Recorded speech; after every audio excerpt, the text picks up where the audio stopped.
Bueno, buenas tardes.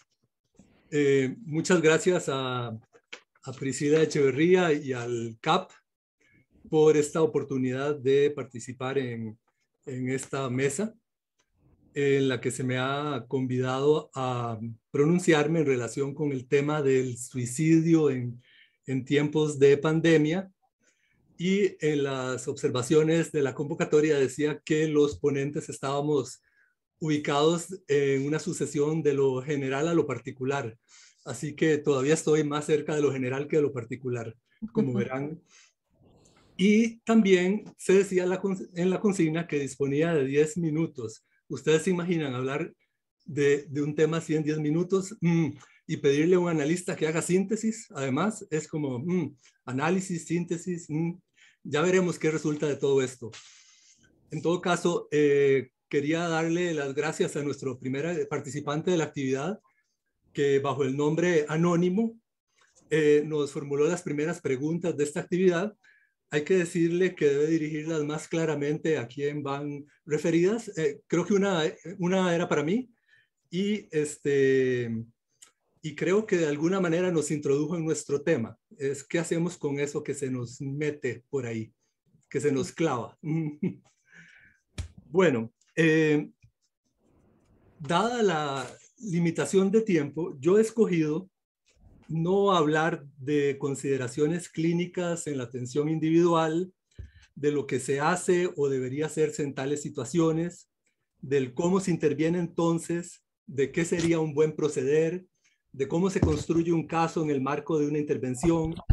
Tampoco hablaré de diagnósticos o de presumibles psicopatologías, ni de ciertas condiciones y prácticas consabidas necesarias, como son las líneas telefónicas de emergencia oportunas, los adecuados protocolos de detección y de atención en crisis, el imprescindible personal capacitado, llámese psicológico, psiquiátrico, médico, recursos todos estos cuya crucial relevancia ante la emergencia declarada es absolutamente indiscutible.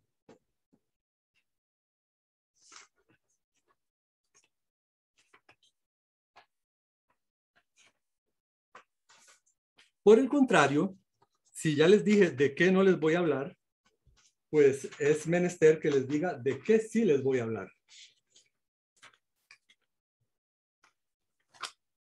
Y, discúlpenme un segundo, esta hoja registra la primera participación del día. De lo que sí les voy a hablar y que va a ser como mi línea bajo la cual procuraré desarrollar algo, ya veremos con cuánto acierto, es que en este tema de suicidio, muerte, adolescencia, muchas veces considero que si uno entendió demasiado, no entendió nada. Esa es la propuesta que quiero desarrollar frente a ustedes. Si uno entendió demasiado, puede ser que no haya entendido nada. ¿Qué quiero decir con esto? Estoy planteando que hay una amenaza implícita en acercarse a esta encrucijada de la que estamos hablando bajo la propuesta de la comprensión y el entendimiento, máxime si pensáramos a la adolescencia como resistencia al entendimiento, al un sentido. Si pensamos en la adolescencia como un suspenso al saber para que haya otro saber. Es muy común acercarse al tema del suicidio en la adolescencia del suicidio en general, muy particularmente el de en la adolescencia, o a la ideación suicida y temas conexos, bajo la aproximación que insiste de manera prioritaria y casi única en desarrollar todos los recursos en aras a la evitación del pasaje al acto, ¿verdad? Del suicidio como hecho consumado. Y generalmente esta aproximación que busca descifrar, evitar, rápidamente hace aflorar la consideración de la depresión como factor precipitante, casi que monopoliza el paradigma de la explicación. Y de allí resulta mucho la vía de la medicación como un criterio muy fuerte a la hora de establecer como la única vía o la vía mayoritaria de aproximación.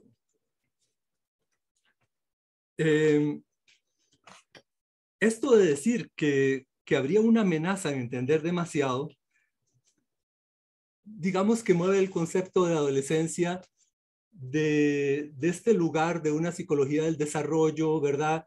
Y que plantea como una continuidad en el tiempo de adolescencia, infancia, adolescencia, adultez, y le da un carácter peculiar a lo adolescente como un tiempo de discontinuidad, de ruptura, de fundamental ruptura, de necesaria ruptura, que la aspiración de comprensión y de explicación puede sofocar, ¿verdad? Es como, en este sentido es que entender demasiado justamente puede incluso ser un factor precipitador de este riesgo suicida del que estamos hablando.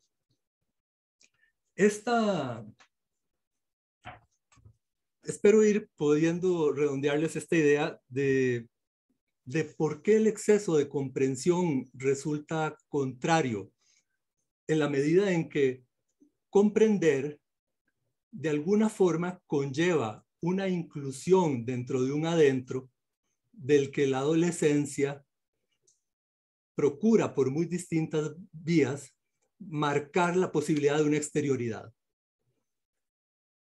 Fenomenológicamente, ustedes se encontrarán con esto muchas veces cuando lo peor que le puede pasar a alguien es que lo entiendan. Esta es una de las razones principales por las que muchos adolescentes detestan en sus colegios a sus orientadores. Cuando dicen, sí, sí, papito, yo lo entiendo muy bien. Es como, hay algo en la comprensión que conlleva un silencio.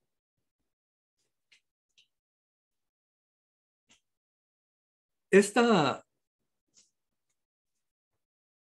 amenaza del entendimiento se funda en una definición de lo adolescente que lo inscribe en la escena psicosocial y no lo plantea ni en términos de etarios, ni hormonales, ni necesariamente sociohistóricos, ¿verdad? Sino desde una consideración estructural que plantea la adolescencia como ese momento en que es posible dirigir a la cultura una pregunta respecto a la propia inscripción en la cultura. Es decir, donde es capaz que de manera directa o en acto alguien interroga la ley que lo ha instaurado como tal. Por cuestiones de tiempo, hay algo grueso en lo que estoy diciendo, pero necesito proceder de esta manera. Entonces, la adolescencia sería ese movimiento en que la cultura se hace reflexiva. Y adolescente es aquel que sostiene una pregunta a la ley que lo inscribe. Adolescencia sería actualización del drama de ser en la cultura y en el lenguaje. Y la adolescencia, desde esta óptica, serían las vicisitudes particulares de un pasaje, de tener que hacerse un lugar en el mundo, el que es además el mundo de la generación precedente, ya sea que ésta ofrezca una dificultad al movimiento activamente o bien por omisión.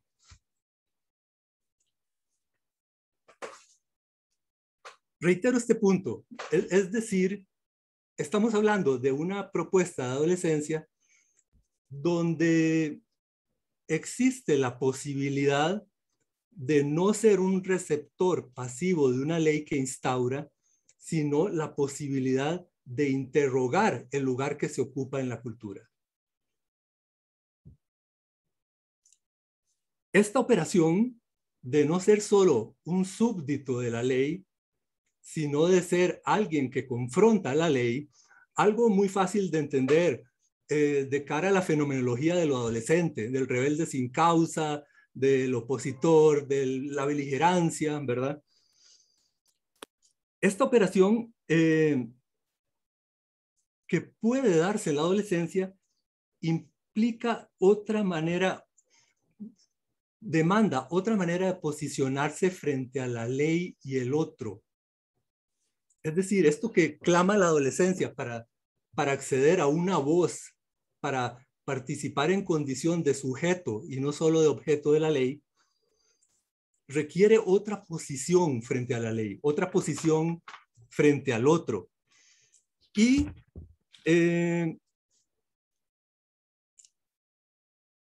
allí donde comprendemos de más, ¿verdad?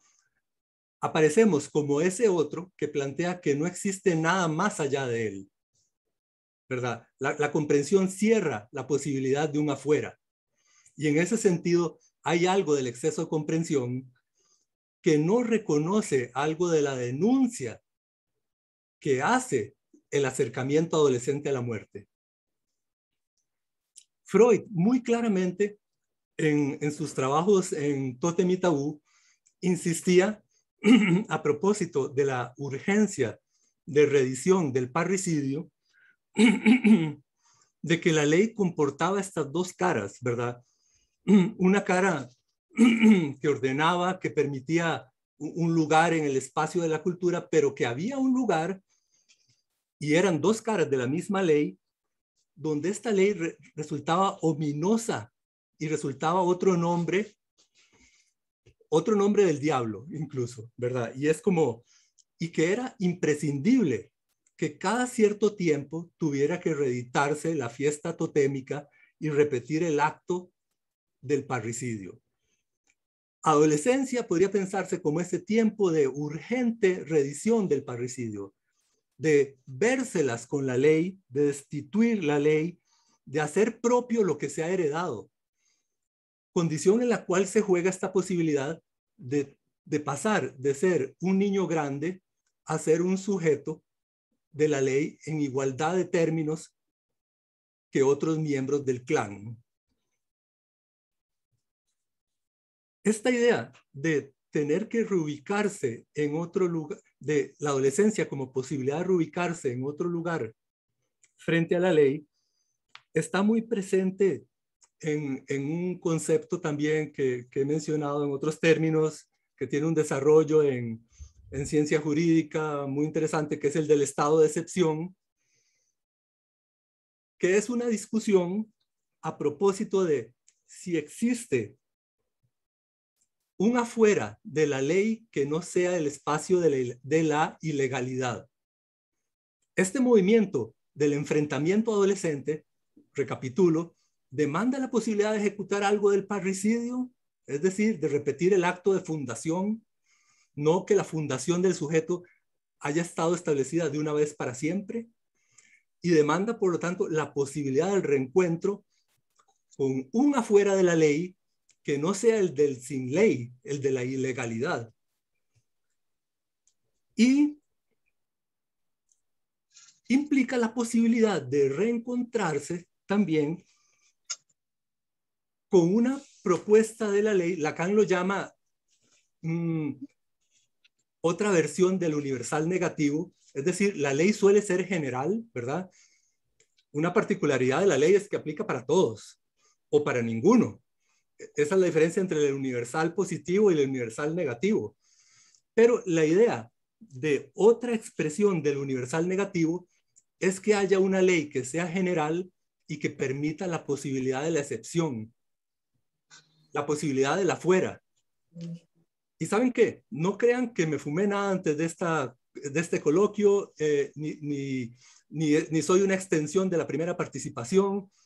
En realidad, las cosas que estoy diciendo tienen una clarísima y directa implicación pragmática a la hora de escuchar algo de eso que tiene que ver con la muerte y que tendría que ver no solo con evitar la muerte, sino con poder sostenerse en ese espacio que confronta al otro sin pasar a un lugar del sin ley. Volveré sobre este punto más adelante. ¿Y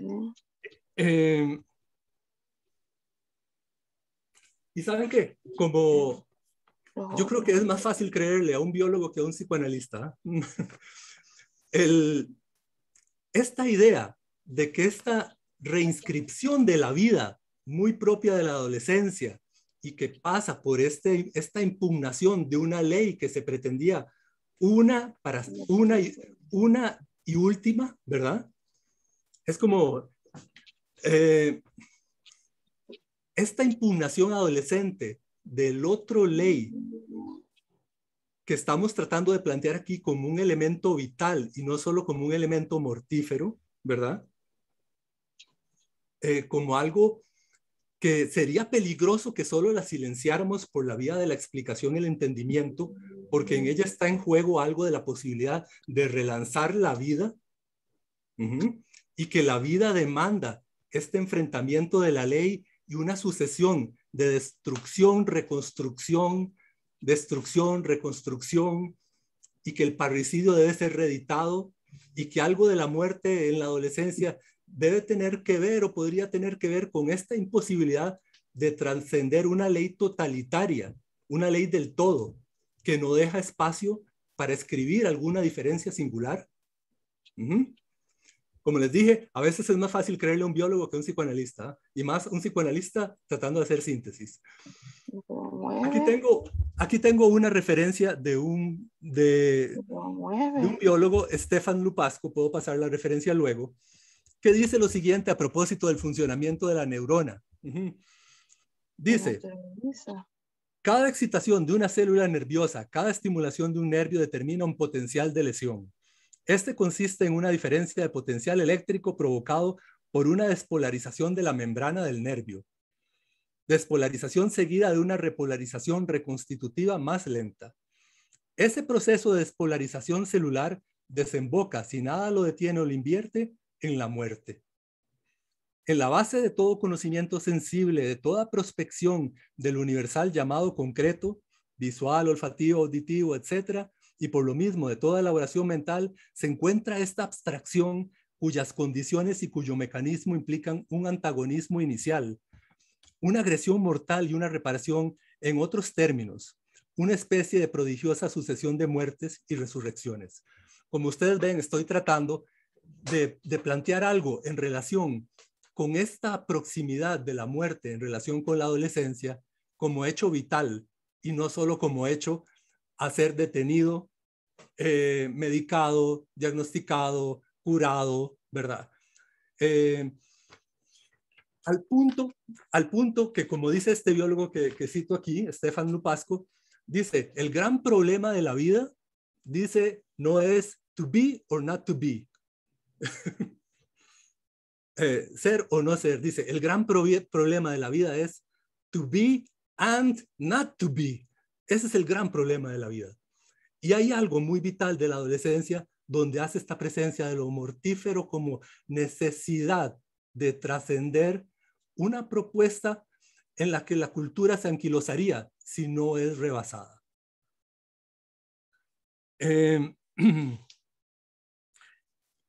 La idea de muerte, ¿verdad? Del suicidio, a propósito del suicidio, implica muchas cosas y el compañero Eric destacó mucho en el recorrido histórico, ¿verdad?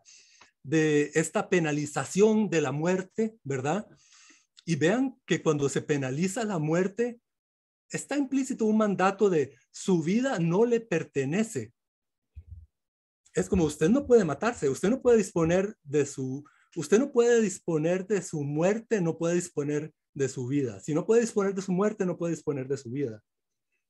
Y de la misma manera que muchas veces hacerse un tatuaje puede ser expresión de contundente de si este cuerpo es mío, puedo escribir en él lo que quiera, la posibilidad de disponer de mi muerte es una manera de disponer de mi vida.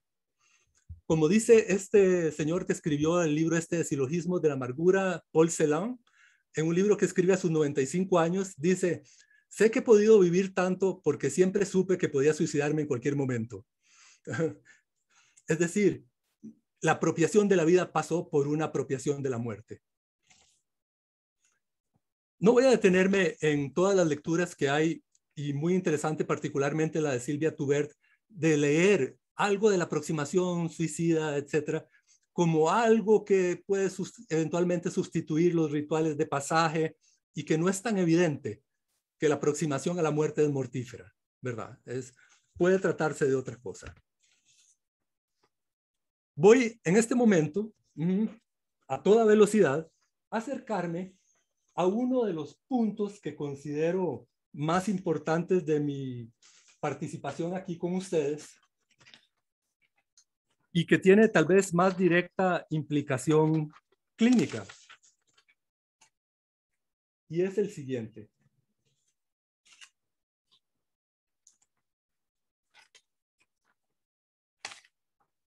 Es el siguiente. Yo no estoy acreditado ni soy suicidólogo. creo que mi recorrido se ha instaurado por otro lado. Y bajo los parámetros que he indicado anteriormente, una de las complejidades en la escucha de jóvenes y que muchas veces son traídos por esta cuestión del riesgo inminente presentido por otros, es el hecho de un tremendo mutismo o de un lenguaje muy parecido al de nuestro primer participante. Mierda, caca, culo, se la chupo, no se la chupo, etcétera, ¿verdad? Es como esa nota tanática, es como está muy presente, ¿verdad? Y el dilema es